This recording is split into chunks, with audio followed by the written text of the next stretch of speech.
All right. First of all, I want to welcome you guys to the men's group. It's the 9 o'clock version, I guess you want to call it. But we had this one at 7, so I'm going to try to do the same one over again. And if you it's going to be called the Omer. That's the name of the lesson. If you want to call it a name or something, it's just I want to teach on the Omer, but I want to teach it from kind of a different little standpoint from what we've been taught all the time about.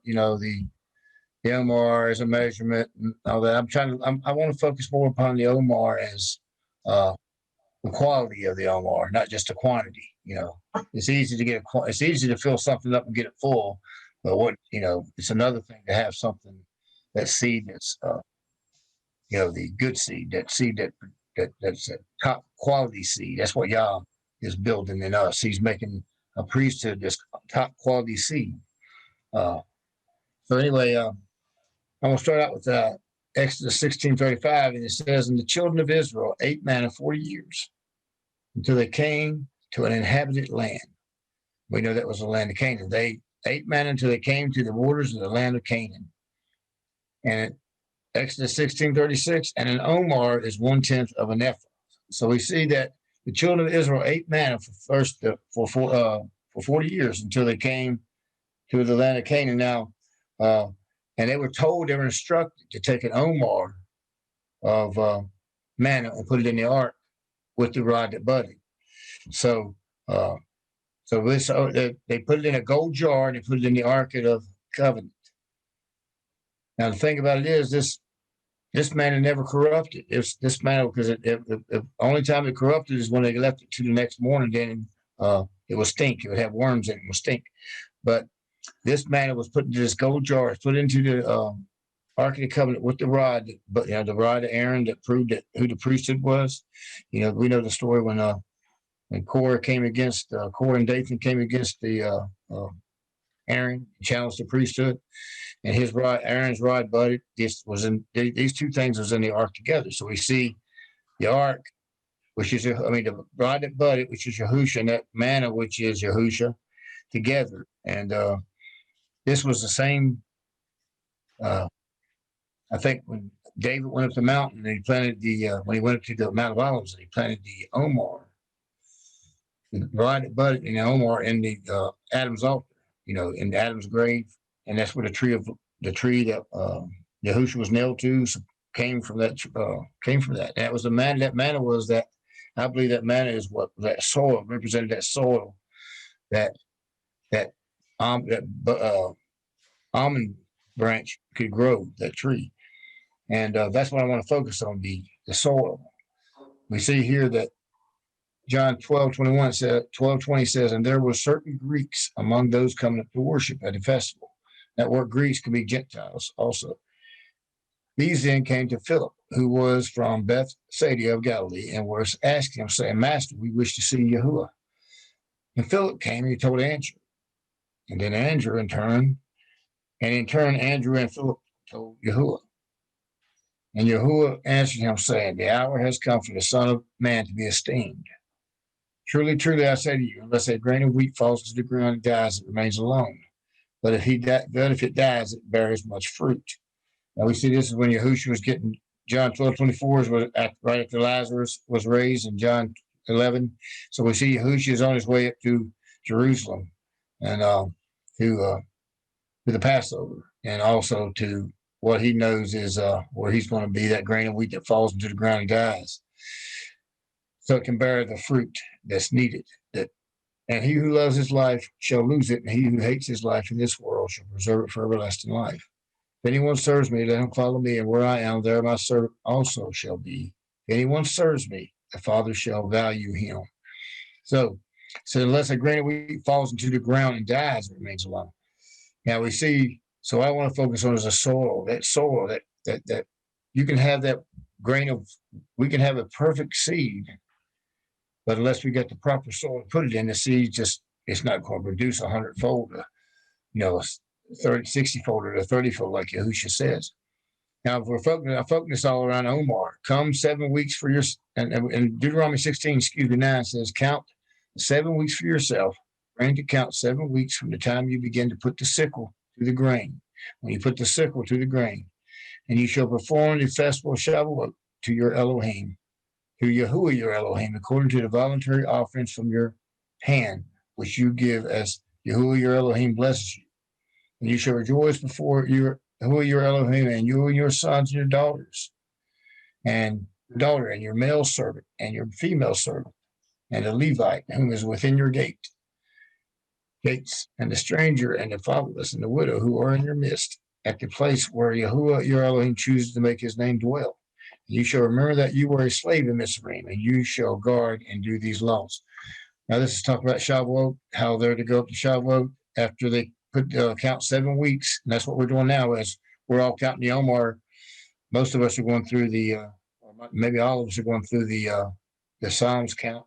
The day would have been 16. I think it was Psalm 16, Psalms 56, and Psalms 116, and how we're doing the Omer count. And so this is talking about right before, between unleavened bread and Shavuot. And at Shavuot, they're supposed to come together. And it says, you shall rejoice before Yahuah your Elohim. So it's a time of rejoicing.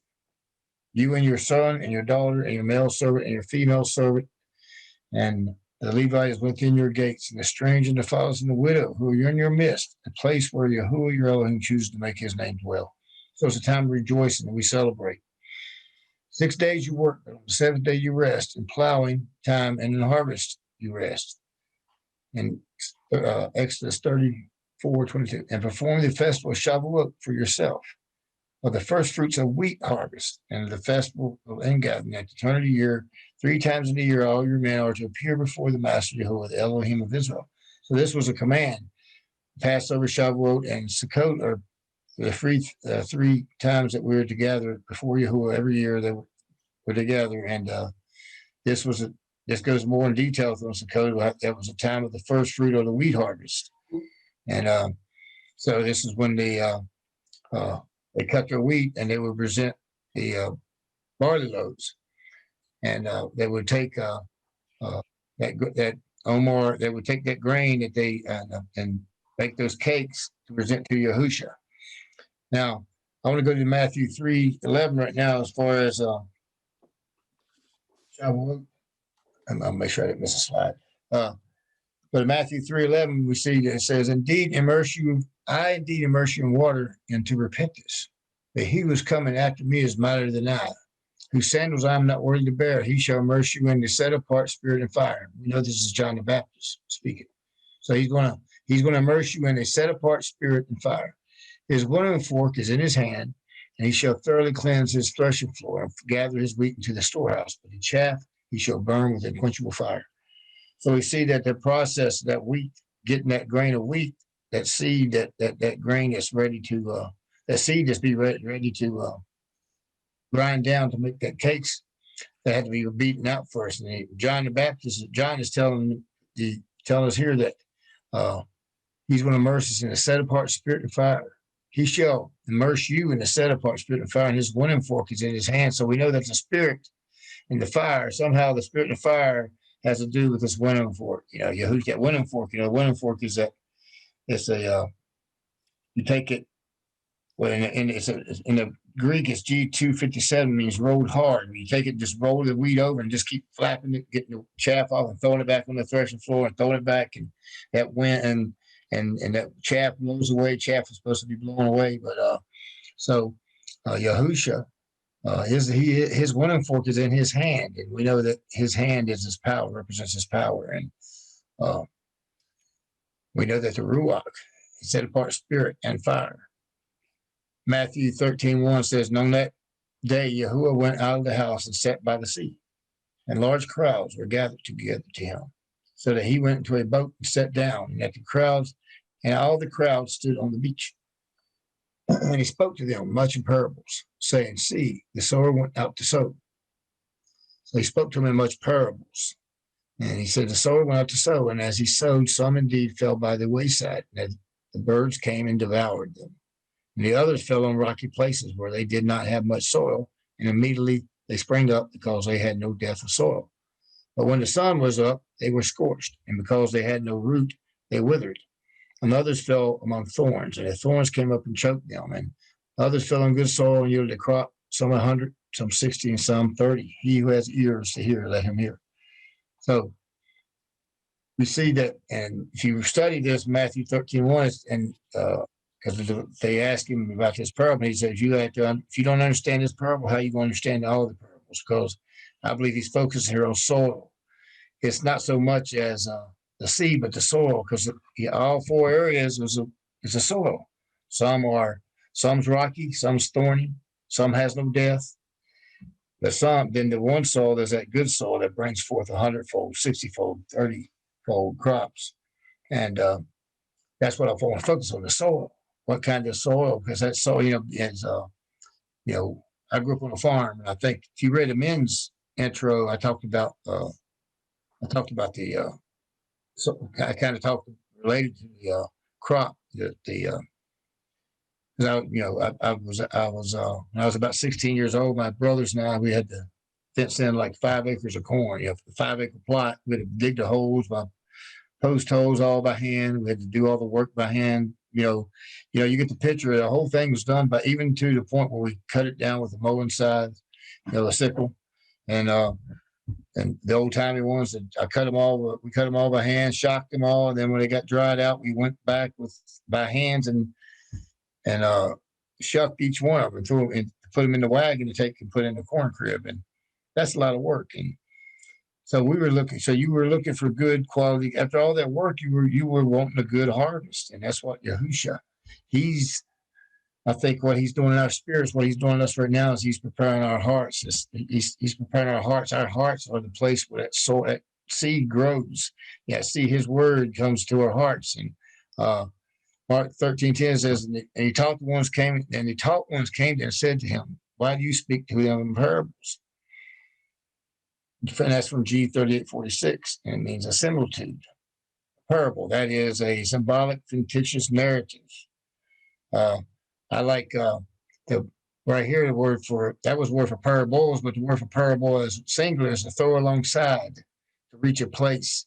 That's G 38:46, to liken or arrive. And I kind of, as I was studying this, the Spirit kind of took me to Ruth, where Ruth was gleaning the grain.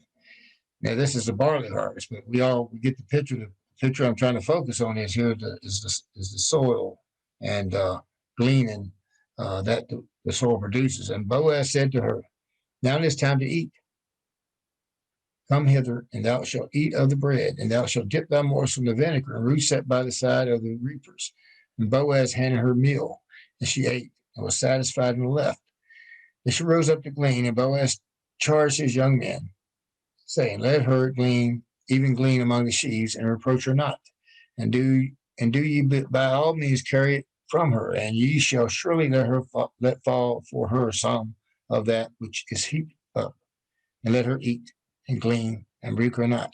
So she gleaned in the field till evening, and beat out that she had gleaned, and it was about an ephah of barley. And she took it up and went into the city. Her mother-in-law saw that she had gleaned, and Ruth brought forth and gave her the food which she had left from what she had been satisfied with. Now we see here that she's got an ephah, and we know that we heard earlier that an Omer is 1/10 of an ephah. So she's got 10 Omars here. 10 Omars, 10 commandments.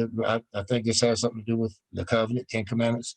That's just a little side note, but I wanted to focus on is the gleaning. Boaz tells his servants, let her glean, but not only that, throw some down out of the pile for her, so she'll have plenty to glean.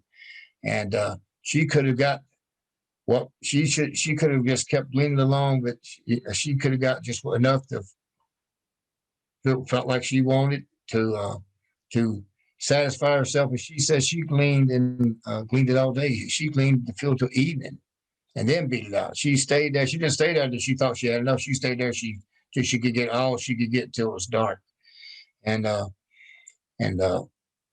then she has a whole 10 Omars and a whole ephah of barley. And I think that's just God showing us that as we prepare, as we glean what He has for us, He has as we His word, His seeds, His word, that as we take His word and we just take it and pick it and glean it, and put it in our hearts, and so it can produce. And we see that he uses parables to do that. I think parables is one way he's showing us that he takes those parables, and those are little things that that's what parables are used for. If you look in the scriptures, I'm gonna go back. If you look in the scriptures where it talks about where Yahushua told the disciples, he said, "To you has been given to know the secrets of the kingdom, and to the others, to the servants outside, those outside the house, it hasn't been given them the secrets."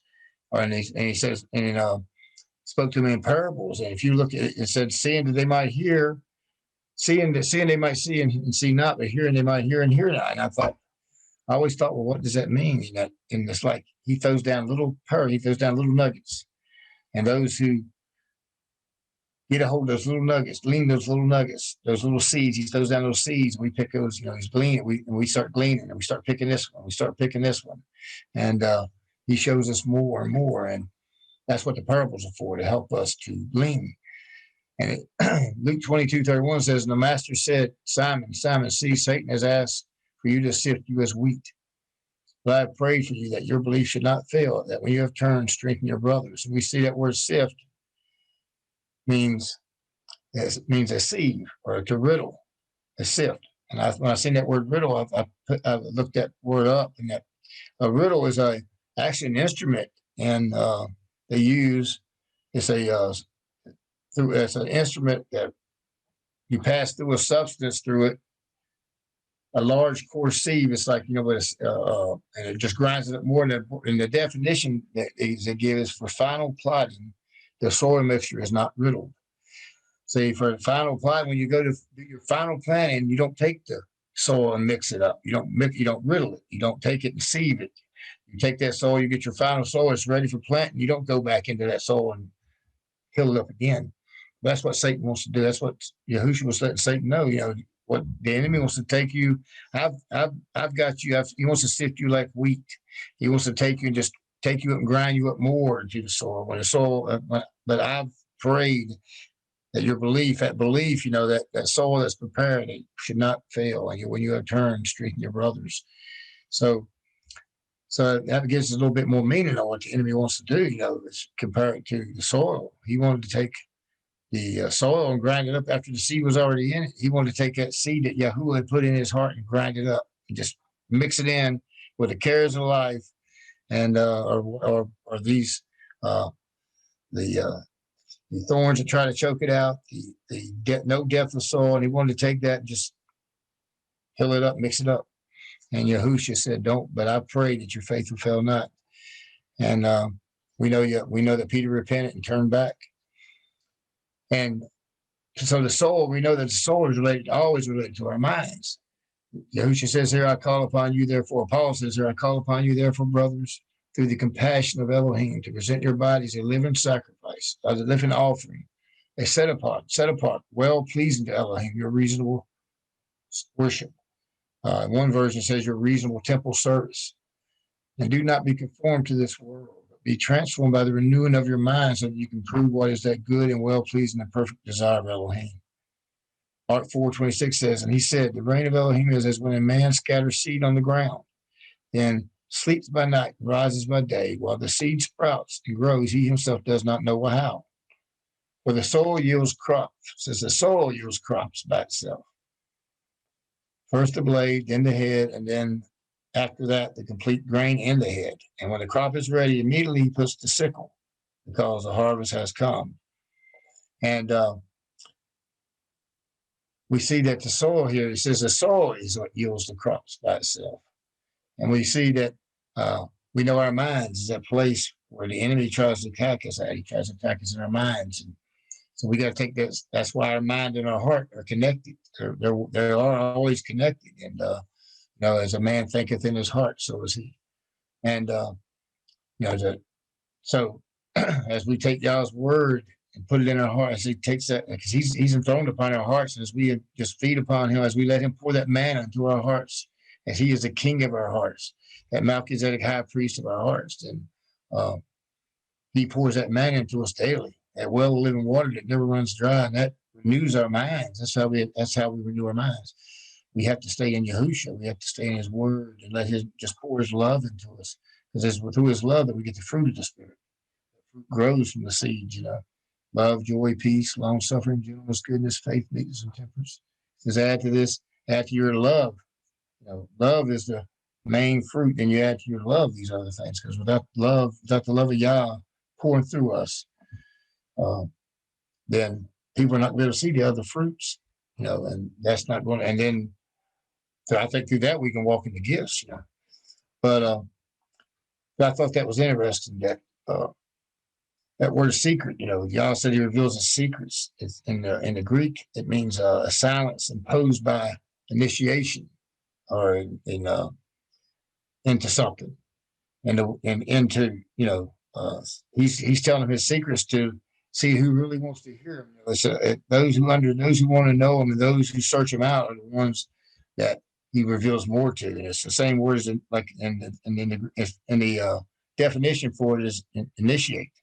Like if you want to initiate somebody into a secret group, which that's I don't think we're a secret group, but what the point is, Yah wants to reveal his secrets, and he reveals the secrets to a special people, and that's his priesthood.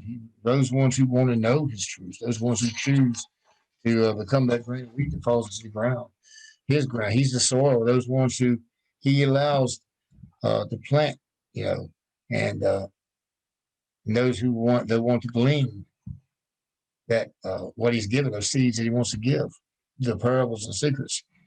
And Mark 24:21 says, he said to them, would a lamp be brought to be put under a basket or under a bed? It is not to be put under a lampstand. Is it not to be put under a lampstand? Whatever is hidden shall be revealed, and whatever has been kept secret shall come to light.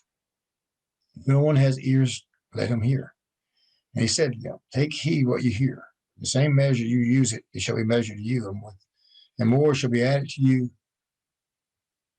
you who hear. For whoever possesses, to him more shall be given, and whoever does not possess, even what he possesses shall be taken away from him. He said, and more shall be added to you who hear. See, the more, that's why he said, take heed what you hear, with the same measure you use, it shall be measured to you, and more shall be added to what you hear. And much is hidden shall be revealed, and whatever has been kept secret shall become to light. He wants to, it's his desire to reveal his secrets and to bring to light these things. What when he gives it to us, it's our responsibility to take what he gives and to use it, to apply it, and walk in it, so that we can be as his priesthood. He's not called. He's called us out. He's given us the blood tip here. He's allowed us to understand his priesthood message for a reason, because he wants to reveal these things to us. But we have to choose to allow him to cultivate this soul in our hearts, and allow that. This is what Omer, this time of counting the Omer, is about. God showing us. He's been showing me a whole lot of things. He's been showing. And one of the things he's been showing me mostly is. And he kind of gave it to me in a vision, it was about touch not the unclean thing. He just spoke it in my spirit the other day, one morning, as I was praying. He said, touch not the unclean thing. And I was like, oh, I'm not eating anything clean. First thing I went to was, okay, I'm not eating anything. I'm not eating nothing unclean. And I'm not doing this unclean. And, I went to my outward things. And Yah gave me a kind of analogy when I was growing up, we did a lot of slaughter butchering on the farm, killing chickens and killing beef and all that. Hogs, all that. When I was raised up, we ate pork, all that stuff on the farm. And so I knew, first thing I thought, well, okay, I'm not eating no more pork. But then I thought about the beef we used to slaughter too, because there were certain parts of the beef I wouldn't eat. And to me, they were unclean. I don't look at it now. I look back now, I see I wouldn't eat it now, because I just didn't. I thought that's just something I don't want to eat. And it was like y'all saying, well, you can eat that part. And it was like, well, I don't want to eat that part. And it was like y'all was saying, well, my word doesn't say it's unclean, so why are you saying it's unclean? And I thought, well, it was unclean. And y'all was showing me that what I called unclean wasn't unclean in his word. It was just unclean to me. And what he was showing me was, in my heart, when Yah shows us something that is unclean to us, it might not be in His Word that we shouldn't do it. It could be something as simple as a person. Could be something that He's showed me that is not good for me. Whether it's a person, whether it's alcohol, whether it's it could be all kind of things. When Yah shows you something that to me He showed me something that was unclean, and what He was saying, and even though it wasn't unclean, what I was doing wasn't clean, and to His Word to you it might not be unclean, but to me, when He showed it to me, and if I go back to it, it'd be just like me in the natural going back to something unclean that His Word tells us not to eat, because in my heart it was unclean, and so. No, that's what Yah showed me. The things that He has revealed to us in this Melchizedek walk that we have to give up. In my life, personally, in my life, He's telling me if I go back to it, it'd be just like me eating part of that beef that I thought was unclean, even though it wasn't unclean. If I ate it, in my eyes, it was in my heart, it was unclean because I just didn't like it. It was unclean to me, and I hope that makes sense to you. But so if Yah, if He's showing us something that we got to give up, and that He's already showed us something we have to give up, and we keep going back to that thing. He would show me if I keep going back to it, that's like taking of something that's unclean, because He showed me not to touch the unclean thing, and that's what He's trying to teach us: obedience. This whole walk of the priesthood is obedience. It's obeying our mother and father. The Ruach and the Abba, our Father, through Yahusha. That's what He wants us to do: just obey. Not obey the covenant because we have to, because we have to walk this out in the natural first. This is a natural. We have to walk it out in the natural first. We physically keep Shabbat. We keep the feast days, and we don't eat unclean things, because as we do them in the natural, then He reveals them to us deeper spiritual things. We understand in the spirit why we do it, and we're not doing it because we have to do it. We're not doing these things because we were told to do them. We're doing it because we love Yah. We want to obey our Father. We want to please Him, and we want to do those things that are pleasing in His sight. And that's the reason we walk. That's the joy He has showed me through this covenant, that I can walk these commandments out, not because I have to do them, but because I want to do them. He's given me that joy that knowing Him because of what He's done for me. And but Yah is preparing a priesthood. He showed me an analogy today. Even today, I was praying as I was seeking Yah about the teaching tonight in this men's group. He gave me the analogy. David, here's King David. He's bringing the ark. He's bringing the ark back into Jerusalem. But the first time he brought it in, he didn't follow the instructions. He was supposed to bring him in with the priests were bringing it. Supposed to bring him in. No one was supposed to touch the ark but the priest. So when the ark stumbled, and I think the guy's name was Uzziah, reached forward and he went to grab to steady the ark. He died, and David got upset. And the story. They put the ark. It stayed in Obed-Edom's house for like 3 months, and then David takes the priest, and he goes in. He brings it in the right way, because you just can't handle the ark. Yeah, anyone just can't handle it. And just like he had a Levitical priesthood back then that handled it, the priest under the Zadoks or whoever under David, he's raising up a spiritual priesthood who's going to handle his covenants, going to handle that's going to be his ark. We're going to handle His word, and we're going to be able to. He's revealing these secrets to us, and these hidden things to us to prepare us to be those priests to take His truths to nations spiritually. And so it's an honor. I just wanted to, and that's basically the teaching, guys. I just wanted to share that with you, encourage you that it's not the quality, it's the quality seed that y'all is looking for, and not the quantity. We can anybody can fill an Omer up with any kind of seed, but Yah won't say He's filling His Omer up with those seeds that's going to produce 100-fold. Hallelujah. Amen, brothers. Oh, here you go. Yeah, quality, not quality. For a good tree does not yield rotten fruit, nor does a rotten tree yield good fruit. For each tree is known by its own fruit. They do not gather figs for thorns, Each tree is known by its own like kind after like kind. For they do not gather figs from thorns, and they do not gather grapes from a bramble bush. So Yah's not going to gather. He's gathering. He's growing a specific tree with a specific fruit that's going to yield like kind of its own, and not thorns and bramble bushes. The good man brings forth what is good out of the good treasures of his heart, and the wicked man brings forth what is wicked out of the wicked treasures of his heart. For out of the overflow of the heart his mouth speaks. Matthew 13:23 says, and that sown on the good soil is he who hears the word and understands it, who indeed bears fruit and yields, some 100-fold, some 60, and some 30. So we see that's again, that God wants to produce that quality seed. Hallelujah, brothers. I hope you guys enjoyed that teaching.